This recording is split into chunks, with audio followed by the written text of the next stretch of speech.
Hello everybody, नमस्कार। देखिए आज फिर हम हाजिर हैं chapter wise PYQ for NDA examination और आज का टॉपिक है स्टैटिस्टिक्स। तो हम लोग स्टैटिस्टिक्स में प्रीवियस ईयर्स जो क्वेश्चन आए हुए हैं NDA में उनको हम लोग डिस्कस करने जा रहे हैं और कोशिश करेंगे कि हम लोग 90% क्वेश्चन वर्बली जवाब दें, क्योंकि जब आप वर्बली जवाब दोगे तो स्वाभाविक औरों को पिछाड़ पाओगे। तो उसकी प्रैक्टिस करना है, क्योंकि इसमें बहुत ज़्यादा समय नहीं लगता है। बहुत सारे क्वेश्चन प्रॉपर्टी पर बेस्ड होते हैं और जो कैलकुलेशन होता है वो भी आसान होता है, वर्बली किया जा सकता है। बस ज़रूरत है कि आपको अपने आप को चेंज करना है, अपने आप को उसी पैटर्न में ढालना है। तो बिना कुछ समय गंवाए चलो शुरू करते हैं। तो यहाँ पर देखिएगा पहला क्वेश्चन क्या कह रहा है कि यहाँ पर if x i greater than 0, y i greater than 0, i is varying from 1 to n, यानी x1, x2, x3 up to xn ये एक सीरीज है और y1, y2, y3 एक अनदर सीरीज है। Are the values of two variables x and y with the geometrical mean p and q। x series का geometrical mean p है, y series का geometrical mean q है। Then the geometrical mean of x by y, तो x series y by और y series के geometrical mean का ratio निकालना है। तो यहाँ पर p इज इक्वल टू क्या हो जाएगा, x1 into x2 into x3 up to dot dot so on to whole power 1/n, और q इक्वल टू हो जाएगा y1। डिवाइड करोगे दोनों सीरीज को तो क्या होगा, geometrical mean will also be divided, it will be p/q। तो क्वेश्चन का आंसर यहाँ पर p/q यहाँ पे दिख रहा है। ठीक है, अब ये मैंने जो क्या किया इसको एक बार और आपको समझाते हैं। यहाँ पर p क्या है, p इज इक्वल टू हो जाएगा x1, x2, x3 up to dot dot so on xn to the whole power 1/n, क्योंकि ये सबको पता है geometrical mean of n item will be the nth root of the product of all the items, ये होता है। और इस similarly q is equal to क्या हो जाएगा, then y1 into y2 into y3 up to dot dot yn to the whole power 1/n। और जब आप इसको डिवाइड करोगे दिस एंड दिस, ठीक है, तो यहाँ पर हो जाएगा p/q। तो दिस विल बी आंसर। तो साफ साफ जाहिर है इंडिविजुअल सीरीज का ज्योमेट्रिकल मीन क्या होता है, तो एक सीरीज का वाई सीरीज करके डिवाइड किया, तो ये मन में किया जा सकता है, इसमें कोई कैलकुलेशन ऐसा है नहीं। कुल क्वेश्चन समझने की बात है और उसको मन में मतलब उसको सॉल्व करने की बात है कि मन में हम लोग डिवाइड करेंगे तो क्या होने जा रहा है ना। तो हम लोग मूव करते हैं नेक्स्ट क्वेश्चन में। देखिए नेक्स्ट क्वेश्चन यहाँ पर क्या कह रहा है कि the regression coefficient of y on x, है ना, by on x is equal to 0.6 है, निगेटिव है। और correlation coefficient between x and y ये भी निगेटिव है, तो रिक्शन कोफिशिएंट भी निगेटिव होगा, पहली बात तो ये। और क्या होता है, correlation coefficient is the geometrical mean of regression coefficient. तो यहाँ पर माइनस ऑफ, है ना, minus of is equal to under root -6 into b x and y। तो जब स्क्वायर करके डिवाइड करोगे तो 1/4 डिवाइडेड बाई 6 कर जाएगा, 1/24 निगेटिव साथ आएगा, तो दिस विल बी आंसर। तो ये आराम से वर्बली कर सकते हो, मैंने ये तो सबको पता है, r equal to under root b x on y b y on x, b y on x कर देते, चलो b y on x into b x on y। अब ये दिया है minus of is equal to under root -6 into b x on y। अब b x on y ये निकालना है तो स्क्वायरिंग बोथ करके डिवाइड करोगे तो 1/24 आएगा is equal to b x on y। अब सबको पता है कि इसको भी निगेटिव देना पड़ेगा, क्योंकि तीनों के तीनों सेम साइन के होते हैं, correlation coefficient and regression coefficient, all the three are always of same sign. तो दो निगेटिव हैं तो इसको भी निगेटिव, जो स्क्वायर करके पॉजिटिव जरूर हो जाएगा एक तरीके से, लेकिन यहाँ पे स्क्वायर करोगे तो 1/24 -6 से डिवाइड करोगे माइनस आ रहा है ना, वो भी आ रहा है, चलो अच्छी बात है। तो कुल मिलाकर के क्या ये चीज़ वर्बल नहीं कर सकते हो, तीन वैल्यू दिए हैं इसमें, out of the 3 things 2 things are given, r दिया है, b y ऑन x दिया है ना, रिक्शन कोफिशिएंट y ऑन x दिया है और b x ऑन y है। तो जैसे वैल्यू डाल करके स्क्वायर करोगे तो b x on y verbal हो रहा है, यही मैंने किया, आप भी कोशिश करिएगा, आराम से बन जाएगा। Let us move to the next question. Question number 3 भी क्या कह रहा है कि the set of bivariate observations x1, y1, x2, y2, x3, y3 and so on are such that all the values are distinct and all observation fall on a straight line with non-zero slope, zero slope नहीं है, then the possible value of the correlation coefficient between x and y। तो देखिए या तो जब non zero slope होगा तो correlation coefficient की वैल्यू -1 और +1 के बीच में हमेशा लाई करती है ना, जब हॉरिजॉन्टल हो जाएगा तो जीरो हो जाएगा, ठीक है इस केस में। तो यहाँ पर हॉरिजॉन्टल नहीं है, नॉन जीरो स्लोप है, तो +1 और -1 के बीच में होगा, है ना। तो यहाँ पर कुल मिलाकर के डी द आंसर। प्रॉपर्टी बहुत ही r varies from this to this, क्योंकि +1 और -1 स्पेशल केस हैं। जब रिएक्शन लाइन परपेंडिकुलर होती हैं तो उस केस में क्या हो जाता है, 1 हो जाएगा +-1, ठीक है। और कोइंसाइड करेंगी अगर आपस में, तो आर की वैल्यू क्या हो जाएगी, 0 हो जाएगी, तो इन्फिनिटी आ जाएगा उस केस में। तो कुल मिलाकर के हम यहाँ पर ये कह सकते हैं कि रिएक्शन कोएफिशिएंट है जो -1 से 1 के बीच में लाई कर रहा है, क्योंकि ये कह रहा है कि सारे पॉइंट क्या है, स्ट्रेट लाइन में तो फॉल कर रहे हैं, ठीक है। तो उसका स्लोप कुछ ना कुछ तो होगा, 0 तो नहीं होगा, हॉरिजॉन्टल मना कर रहा है, तो उसके लिए क्या होगा, रिएक्शन कोएफिशिएंट +1 और -1 के बीच में होगा। ये भी प्रॉपर्टी पर बेस्ड है क्वेश्चन। हम लोग मूव करते हैं इस क्वेश्चन में। कह रहा है कि ये तो प्रॉपर्टी है कि ओग्यू कर से हम लोग मीडियन निकालते हैं ना, which one of the following can obtain from the ogive. तो आप जो एस टाइप बनता है उससे मीडियन मिडिल की वैल्यू निकलती है, इसमें क्यूमुलेटिव फ्रीक्वेंसी बना करके की होगी। तो ये भी ओग्यू कर से हम लोग मीडियन इवेल्युएट करते हैं, ये भी प्रॉपर्टी है। नेक्स्ट क्वेश्चन क्या है, for any discrete series when all the values are not same, x represent the mean deviation about the mean and y represent the standard deviation. तो स्वाभाविक का स्टैंडर्ड डेविएशन बड़ा होगा मीन डेविएशन से, तो यहाँ पर इस केस में x will be lesser than y, क्योंकि एक्स क्या होगा, x equal to sigma x i divided by n, और वाई क्या होगा, वाई इज इक्वल टू हो जाएगा यहाँ पर under sigma x i minus x bar इसका whole square divided by n. तो clearly y is greater than x, है ना, क्योंकि यहाँ पर क्या है, डिविजन का स्क्वायर करके हम लोग क्या करके और इसको हम डिवाइड करते हैं एन, तो इसकी वैल्यू हमेशा इससे ज़्यादा होती है। तो हम लोग मूव करते हैं इस क्वेश्चन में।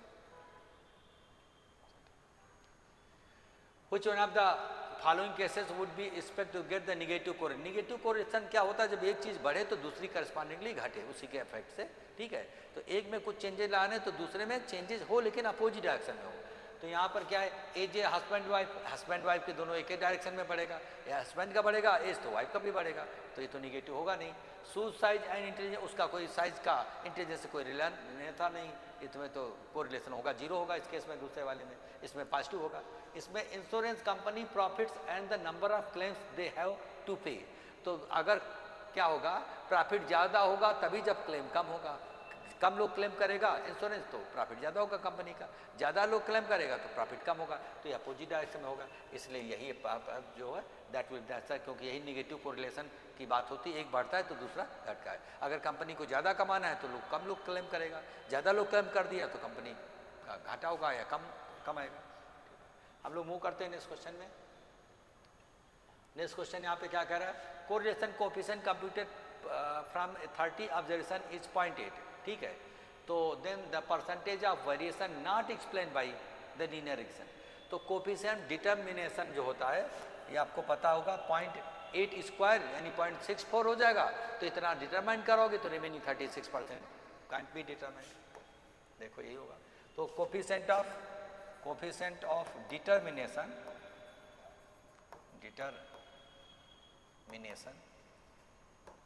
इज इक्वल टू होता है आर स्क्वायर, दैट इज 0.8 का होल स्क्वायर यानी 0.64, ये हुआ कोएफिशिएंट डिटर्मिनेंट। तो यानी 64% डेटा एक्सप्लेन होंगे, तो रिमेनिंग 36% विल नॉट बी, है ना, विल नॉट बी एक्सप्लेन। तो आंसर यहाँ पर आराम से आ जाएगा, वर्बली हो रहा है ये भी। तो यहाँ पर हम लोग क्वेश्चन नंबर हम लोग बात करेंगे किसकी, 8 की। Average age of the combined group of men and women is 25, है ना। The average age of the group of main is 26 years and that of the group of women is 21 year, then the percentage of men and women in the group respectively। अगर percentage of main women का चाहिए तो number of main x मान लें और number of women in that group y मान लेते हैं, x y मान लेते हैं मेन एंड वुमेन को, है ना। तो एवरेज जो है दोनों का कंबाइंड का वो 25 है, तो 25 इक्वल टू क्या होगा, अच्छा मैन का x मेन है और 26x हो जाएगा, सम ऑफ द एजेस 26x, और वुमेन y है और एवरेज एज जो है 21 है, तो 21y divided by x plus y. ये तो आपको पता होगा कंबाइंड ग्रुप का जो एवरेज है वो 25 दिया है और यहाँ पर मेन का दिया है यहाँ पर 26 है, तो सम ऑफ द एजेज क्या होता है, सम ऑफ द एजेज क्या हो जाएगा, average into number of persons. तो x मेन है तो इतना हो गया, sum of the ages of female हो गया, वुमेन का हो गया, divided total number of men and women person हो गया, है ना। तो यहाँ कंबाइन का ये दिया हुआ करके। अब कह रहा है जब आप इसको मल्टीप्लाई करोगे तो 25x में x जाएगा तो -x, और इधर आपका माइनस का 4y हो, तो x by y equal to 4/1 हो जाएगा। तो x इक्वल टू 4y हो जाएगा, तो x by y is equal to 4:1, तो यानी 4:1 यहाँ पर रेशो देखो क्या होगा, ये तो आपका 1:4 हो गया, ये 2:3 हो गया, ये 3:2 हो गया, ये 4:1, दिस द आंसर। यानी 80% मेल होंगे एन होंगे और 20% फीमेल होंगे, क्यों रेशो 4:1, आउट ऑफ 100 में से देखोगे वही 4:1 रेशो आ रहा है। तो रेशो मालूम है तो परसेंटेज भी मालूम है, हो जाएगा 80% मेल एंड 20% फीमेल। तो मैंने XY मान लिया मेल फीमेल को, और जो कह रहा वो कर दिया। कंबाइंड का ग्रुप 25 है, sum of the ages of male sum of the age of female divided by total number of person, cross multiply करके, और ये मन में कैलकुलेट किया जाए 25 में ये जाएगा -x हो गया, और इधर आपका 25y हो जाएगा, उधर जाएगा आपका -4y, तो x by y equal to 4/1, है ना। तो रेशियो पता है तो परसेंटेज भी पता है। तो let us move to the next question. ये क्या है, the two variables x and y are independent, then what is the correlation coefficient between them. तो अगर यहाँ पर x y वेरिएट इंडिपेंडेंट हैं तो कोरिलेशन कोएफिशिएंट हमेशा 0 होगा, डिपेंड नहीं करेगा, है ना। डिपेंड करेगा तो पॉजिटिव होगा तो नेगेटिव होगा। एक चीज़ बढ़ाने पे दूसरी उसी डायरेक्शन में बढ़े तो पॉजिटिव होगा, अपोजिट डायरेक्शन में जाए यानी एक बढ़ाने पे दूसरा घटे तो नेगेटिव होगा। और जब इंडिपेंडेंट एक का दूसरे पे कोई फर्क ही नहीं पड़ा है तो correlation coefficient will be 0, that is also based on property. तो बस पढ़ना है, समझना है और जवाब दे देना है। नेक्स्ट क्वेश्चन क्या कह रहा है, the mean of 100 observation is 50 and the standard deviation of is 10। If 5 is subtracted from each observation and then it is divided by 4, then what will be the new mean and the standard deviation respectively। तो इसमें हम जब 5 subtract करेंगे तो average हो गया 50 का हो जाएगा 45, क्योंकि average will also be decrease by 5। तो और उसके बाद फिर 4 से डिवाइड करोगे तो 45 डिवाइडेड बाई 4 11.25 होगा। और उसके बाद स्टैंडर्ड जो डेविएशन है वो 10 है। तो स्टैंडर्ड डेविएशन में अगर हम कोई चीज़ से डिवाइड करते हैं तो स्टैंडर्ड डेविएशन ऐसा भी डिवाइड हो जाएगा। 10 को 4 से डिवाइड करोगे 2.5, तो आपका दिस विल द आंसर, है ना। क्योंकि यहाँ पर देखिएगा, यहाँ 50 ऑब्जर्वेशन का जो यहाँ पर मीन 50 है, अनस्टैंडर्ड डेविएशन 10 है। 5 सब्ट्रैक्ट करोगे ईच ऑब्जर्वेशन तो हो जाएगा 45 मीन, और इसको फिर 4 से डिवाइड करोगे तो आपका हो जाएगा 11.25, ये तो वर्बल हो जाएगा। और उसके बाद standard deviation 10 divided by 4 that is 2.5 आएगा। तो ये मन में किया जा सकता है, जब हम कोई चीज़ स्टैंडर्ड डेविएशन में हम डिवाइड करेंगे या मल्टीप्लाई करेंगे तो वो भी स्टैंडर्ड डेविएशन भी डिवाइड हो जाए, मल्टीप्लाई हो जाएगा। अगर ऑब्जर्वेशन में हम लोग मल्टीप्लाई डिवाइड करेंगे और ऑब्जर्वेशन में अगर हम कुछ चीज़ ऐड सब्ट्रैक्ट करते हैं तो स्टैंडर्ड डेविएशन पे कोई फर्क नहीं पड़ता है, फर्क पड़ता है मल्टीप्लाई डिवाइड करने पर। तो जिससे हर एक ऑब्जर्वेशन को 4 से डिवाइड करोगे तो स्टैंडर्ड डेविएशन आल्सो भी डिवाइडेड बाई 4। और इसी प्रकार अगर घटाते हो तो मीन जो है घटेगा, जोड़ोगे तो बढ़ेगा, है ना, उसी अनुसार। तो यहाँ पर ये तो पता ही है कि 5 सब्ट्रैक्ट करोगे तो एवरेज जो हो रहा था मीन 50 है, तो 5 घटाओगे तो 45, और फिर 4 से डिवाइड करोगे तो एवरेज ये बचा। और स्टैंडर्ड डेविएशन में घटाने से जोड़ने से कोई फर्क नहीं पड़ता है, डिवाइड मल्टीप्लाई करने से होता है, तो डिवाइड करने, है ना। तो इसलिए तो दोनों क्वेश्चन आप वर्बली इसका जवाब दे सकते हो। Let us move to the next question. यहाँ पर क्या है, consider the following statement, the average algebraic sum of the deviation of a set of values from the arithmetic mean is always 0। तो algebraic sum of deviation taken from arithmetic में हमेशा 0 होता ही है, तो बिल्कुल सही है ना। क्योंकि सेंटर वैल्यू से एक तरफ जितना नेगेटिव होगा दूसरी तरफ उतना पॉजिटिव होगा, अल्जेब्रिक सम करोगे 0 होगा, तभी तो अर्थमेटिक मीन कहलाता है। उसके बाद arithmetic mean greater than median greater than mode, for symmetric नहीं, सिमेट्रिक में तो तीनों बराबर होते हैं, मीन बराबर होते हैं, तो only first will be the correct. Symmetric distribution है तो mean median mode will be equal, और यहाँ पर ये भी ठीक है। जो होता है कि अलजेब्रिक सम ये पढ़ोगे property sigma x i minus x bar is always equal to 0, है ना, ये तो प्रॉपर्टी होती है।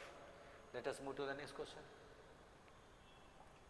ये क्या कह रहा है, कह रहा है the correlation coefficient between x and y be 0.6, the random variable z and डब्ल्यू are represented by z equal to x plus y, यानी 5 जोड़ रहे हैं और डब्ल्यू में क्या होगा घटा रहे हैं, डिवाइडेड बाई 3 है y by 3। What is the correlation between z and डब्ल्यू। तो पहले जो है यहाँ पर इस केस में जब एक्स वाई के बीच में कोरिलेशन कोएफिशिएंट 0.6 है, और अगर हम जेड में क्या कर रहे हैं कि हम सब में 5 जोड़ें, तो जोड़ने या डिवाइड करने पर कोरिलेशन कोफिशिएंट पे कोई फर्क नहीं पड़ता है, क्योंकि हमेशा इंडिपेंडेंट ऑफ स्केल रहता है। ठीक है, तो यहाँ पर 0.6 ही रहेगा। ठीक है, ओरिजिन पर डिपेंड नहीं करेगा, स्केल पे डिपेंड नहीं करेगा, कहाँ से मेजर करो। ठीक है, और किस स्केल में मेजर करो उस पर डिपेंड नहीं कर, इंडिपेंडेंट है, तो इससे इन पर कोई फर्क नहीं पड़ेगा। कोफिशिएंट कोरिलेशन प्रॉपर्टी पड़ोगे always independent of origin and scale, तो उस पर कोई फर्क नहीं पड़ने वाला। मीन स्टैंडर्ड डिविएशन होता तो कुछ फर्क पड़ता। हम लोग आते हैं वो क्वेश्चन करते हैं नेक्स्ट में। If all the natural number between this to this 1 to 20 are multiplied by 3, then what is the variance of the resulting. Variance यानी सिग्मा स्क्वायर इक्वल होता है n² - 1 डिवाइडेड बाई 12 होता है। तो उस केस में आपको क्या करना है कि आपको 20² - 1 399 डिवाइडेड बाई 12 करोगे, तो 399 यानी 400 को डिवाइड करोगे एक तरीके से 12 से, तो कुल मिला करके 33.25 आ जाएगा। और उसके बाद 3 से मल्टीप्लाई करोगे तो 3² इंटू 33.25, तो ये आपका 299.25 आ जाना चाहिए। तो देखिए चेक कर लेते हैं। हमारे पास यहाँ पर जो ये तो पता होगा कि वेरिएंस इक्वल टू है ना n² - 1 डिवाइडेड बाई 12। तो अब यहाँ पर पहले 20 नेचुरल नंबर है, n की वैल्यू है, n का मतलब फर्स्ट नेचुरल नंबर, तो 20 का स्क्वायर - 1 डिवाइडेड बाई 12, तो कुल मिला करके 399 डिवाइडेड बाई 12, ये आपका हो जाएगा 33.25। इतनी तो बात समझ में आ रही होगी।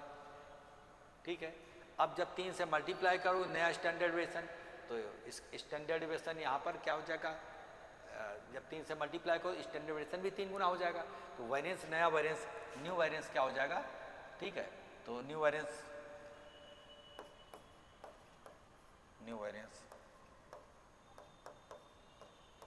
इज इक्वल टू क्या हो जाएगा 3² इंटू 33.25 इज इक्वल टू 9 से मल्टीप्लाई करोगे तो 299.25 आ जाएगा। दिस विल बी आंसर, है ना। तो पहले यहाँ पर 20 नेचुरल नंबर का जो वेरिएंस होता है स्टैंडर्ड से अंडरवुड होता है, वेरिएंस अंडरवुड हटा दिया तो ये आपका आ गया। अब हर ऑब्जर्वेशन जो 3 से मल्टीप्लाई करोगे तो स्टैंडर्ड डिविएशन 3 गुना हो जाएगा, वेरिएंस 3 का स्क्वायर यानी 9 टाइम्स हो जाएगा। तो वेरिएंस ही पूछ रहा है, तो न्यू वेरिएंस को मल्टीप्लाई करो 9 से, तो आपका रिजल्ट आ जाएगा। अब हम लोग बात करते हैं, क्या बात करते हैं, कह रहा है कि the variable x and y for the variable x and y the two reaction line this and this, what is the values of x bar y bar and r। तो दो रिएक्शन लाइन, एक x and y एक y and x, इनको solve करते हो तो x बार y बार आ जाता है ना। Point of intersection of reaction lines will be the x coordinate will be the mean of x series, y coordinate will be the mean of y series. और r की value क्या होती है, r equal to under b x and y b y and x। तो पहले हम r की value निकालते हैं, तो इसमें y इक्वल टू लिखोगे तो r की वैल्यू 1 से ज़्यादा हो जाएगी, x इक्वल टू लिखो तो -1/6, और इसमें y इक्वल टू लिखो 2/3, तो r इक्वल टू अंडरवुड 1/6 2/3, तो 1/4, तो 0.5 आएगा माइनस के साथ, है ना, 0.5 - 7, तो या तो ये होगा या तो ये होगा 0.5, बाकी तो प्लस है, नहीं चलेगा, क्योंकि पता है रिएक्शन कोएफिशिएंट निगेटिव है तो कोरिलेशन कोएफिशिएंट भी आल्सो भी निगेटिव। ठीक है, अब उसके बाद फिर इन दो में कौन होगा तो हम सेटिस्फाई करके देखते हैं, क्योंकि point of intersection will be the mean of x series y series respectively. तो यहाँ पर ये x y इसमें डालते हैं 20/9 35/9, तो 20 120/9 और प्लस 35/9, तो आपका 120 और 35 155/9 300 आएगा नहीं, तो ये रिजेक्ट हो गया। तो इस केस में दिस है सर नन ऑफ दिस है नहीं, आना ही पड़ेगा। अब इसको चेक भी करोगे तो आपका देखेगा वो सेटिस्फाई करेगा, दोनों करेगा, तो जितना जरूरत है उतना ही करना है। इसमें मैंने क्या किया, x इक्वल टू हो जाएगा -1/6 y और प्लस 1/6 y प्लस क्या हो जाएगा 5, और इसमें y इक्वल टू हो जाएगा -2/3 x और प्लस 25/। तो जब इसका हम लोग क्या करेंगे, b x n y b y n x निकालेंगे, तो इस केस में क्या हो जाएगा, क्योंकि यहाँ पर मैंने क्या x इक्वल टू लिखा 1/6 हो जाएगा, और y इक्वल टू हो जाएगा आपका 3/2, y इक्वल टू 3/2 हो जाएगा, है ना, y इक्वल टू 3/2। तो जब r की वैल्यू निकालोगे तो अंडरवुड -1/6 इंटू -3/2 करोगे, यही मैंने मन में किया था, तो 1/2 आ जाएगा, दैट इज 0.5, है ना। और निगेटिव देना है, क्यों? क्योंकि दोनों रिएक्शन कोफिशिएंट यहाँ पर निगेटिव है, तो कोरिलेशन कोफिशिएंट भी निगेटिव होगा, तो -0.5 विल बी द पॉइंट। तो इन दोनों में अब पॉइंट ऑफ इंटरसेक्शन इसको सेटिस्फाई किया है तो नहीं किया तो बस रिजेक्ट हो गया, इसको करना ही पड़ेगा। करके देख सकते हो या छोड़ सकते हो, क्योंकि ननादीज है नहीं तो 4 में एक होना ही पड़ेगा। हम लोग मूव करते हैं इस क्वेश्चन में। देखिए नेक्स्ट क्वेश्चन क्या कह रहा है कि class mark in the frequency table are, इतना class mark the mid of the class, तो 5, 10, 15, 20, 25 एक करके 5, 5 करता है द क्लास लिमिट। तो दोनों का अंतर करेंगे, 5 और 10 का अंतर 5 आया, डिवाइडेड बाई 2 2.5, तो 2.5 जोड़ोगे घटाओगे, तो जोड़ोगे तो अपर लिमिट आ जाता है क्लास मार्क में, और घटाओगे तो लोअर लिमिट आ जाता है। तो क्लास विड्थ देख कर लो, क्लास विड्थ यहाँ पर 5 है, उसका आधा किया 2.5, तो जोड़ोगे घटाओगे, तो इधर घटाओगे तो 2.5, जोड़ोगे 7.5, फिर इसमें घटाओगे तो 7.5 से 12.5 ऐसे करेगा। तो इसमें से ये दिस आंसर यही मैच कर रहा है, 2.5 7.5, है ना, ऐसे करके मैच कर रहा है। तो उस केस में हम लोग क्या करेंगे कि 7.5 से 12.5 ऐसे करके वेरी करेगा। तो इसका क्लास विड्थ निकाल करके, डिफरेंस है, क्लास विड्थ आ गया, आधा किया, और हर में बाउंड्री में हर क्लास मार्क में एक बार घटा रहे हैं, जोड़ रहे हैं, तो लोअर अपर लिमिट आ रही। तो 2.5 को जोड़ोगे घटाओ, इसका घटाओगे 2 पॉइंट, यहाँ पर 7.7 टैपिंग मिस्टेक है, 7.5 होगा, 7.5 से 12.5, 12.5 से 75, यहाँ पर हो जाएगा 7.5, ठीक है, वो टैपिंग मिस्टेक। बाकी में मैच नहीं कर रहा है, तो हम लोग आंसर बात करते हैं नेक्स्ट क्वेश्चन में। 15 में आ जाते हैं। The mean of observations is क्या है, 4.4। The mean of 5 observation is 4.5 and variance जो है 8.24 है। 3 of the 5 observations are 1, 2 and 6, then what is the other 2 observation. अरे भाई 5 ऑब्जर्वेशन का मीन क्या है, 4.4 है, तो 4.4 is equal to sum divided by number observation, multiply करो तो सम ऑब्जर्वेशन हो जाएगा 5 इंटू 4.5 करोगे तो आ जाएगा 22। 22 में से 3 ऑब्जर्वेशन ये निकाल लिया तो 9 निकाल लिया, 22 में अगर 3 निकल गए तो बचे 13, तो बाकी को 2 ऑब्जर्वेशन जो बचे उनका सम 13 होना चाहिए, तो 9 और 4 यही है, तो दिख रहा 13 इसका आंसर। ठीक है, हमको इसी से काम हो गया, बाकी जरूरत नहीं, यूनिक आंसर मिल गया, हमको दूसरा देखने की जरूरत नहीं, वेरिएंस वगैरह कुछ, है ना। क्योंकि आप पता है कि यहाँ पर मीन ऑफ द 5 जैसे 4.4 is equal to sum of observations divided by 5, तो जब मल्टीप्लाई करोगे तो सम आपका आ जाएगा 22, और 22 में 3 ऑब्जर्वेशन से दिए हैं, तो इसमें से 3 ऑब्जर्वेशन आप घटा दोगे, 1 + 2 + 6 तो बचेगा 13, तो बाकी के 2 ऑब्जर्वेशन का सम 13 होगा, तो इसी में है, बाकी में नहीं, इसी से काम हो गया। तो जितना जरूरत है बस उतना ही सॉल्व करना है, बस काम हो जाएगा। इसमें क्या करोगे, consider the following discrete frequency distribution, what is the value of the median of the distribution. अब मीडियन में तो आप क्यूमुलेटिव फ्रीक्वेंसी बना करके n/2 करोगे, n+1/2 करके फिर देखोगे क्यूमुलेटिव फ्रीक्वेंसी के करस्पॉन्डिंग कौन सा वेरिएट होगा।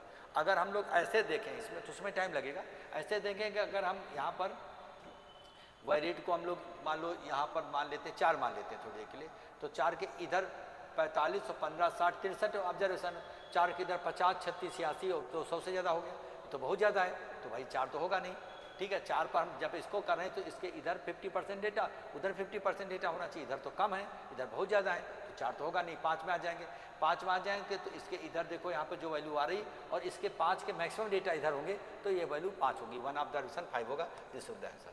4 पर तो आपका बेसिकली इधर बहुत कम है, इधर बहुत ज़्यादा है, इधर तो हो गया 63, इधर तो आपका 100 से भी ज़्यादा है, जोड़ है तो देख सकते हो 75 और 75 आपका ये आपका फिर 36 और 9 जोड़ोगे, ठीक है, तो 45 तो बहुत ज़्यादा हो गया। तो इसका मतलब ये तो होगा नहीं इसके बाद वाले में, तो 5 जो 50 बार आया तो उसी में से कोई ना कोई 1 ऑफ द 5 शुरुआत का विल बी द मीडियन, क्योंकि 5 25 बार होगा, तो इसमें से 5 50 बार लिखेगा। तो यहाँ पर लिखोगे जैसे 1 को 3 बार, 2 को 15 बार, 3 को 45 बार, 4 को 47 बार, यहाँ कर रहे हो तो इधर कम पढ़ रहे हैं, उधर ज़्यादा हो रहे हैं, तो 5 का भी कुछ लेना पड़ेगा, और उसके बाद आधे हो जाएंगे, तो 1 of the 5 will the median. तो एक कॉमन सेंस यूज करके कर देना है, क्योंकि क्यूमुलेटिव फ्रीक्वेंसी अप्लाई करके फिर उसको डिवाइड करके करस्पॉन्डिंग वेरिएट निकालोगे तो टेबल बनाने में समय लगता है, और फिर वर्बल करने में दिक्कत होगा। हम आपको वर्बल की कोशिश कर रहे हैं बनाने की। तो mean of the 100 observation is 50, the standard deviation is 10 है, 5 is added to each observation, then what will the new mean, 5 add हो जाएगा, 50 का 55 हो जाएगा। एंड स्टैंडर्ड डेविएशन कोई फर्क नहीं पड़ेगा, 10 का 10 ही रहेगा।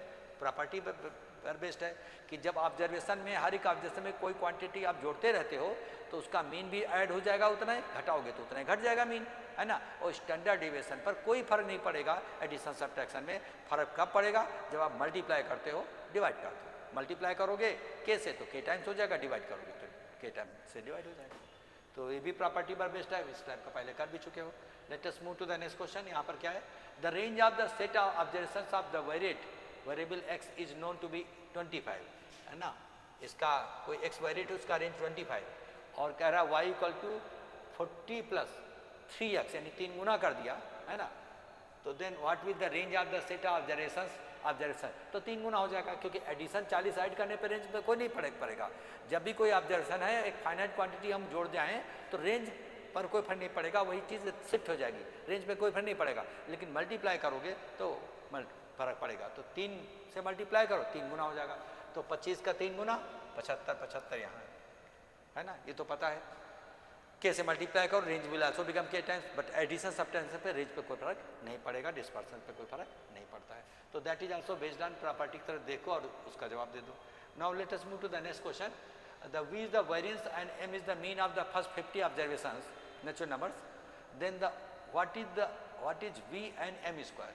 तो v वेरिएंस होता है और पहले 15 नेचुरल नंबर का वेरिएंस, तो 15 स्क्वायर माइनस 1 डिवाइडेड 12 और प्लस और m जो मीन है। तो जब 1 से 15 तक जाओगे तो मिडिल का टर्म AP बनाएगा, कॉमन डिफरेंस 1 होगा, 1 2 3 4 5 अप टू 15, तो मिडिल टर्म 8 होगा, तो middle term itself will be the mean, ठीक है।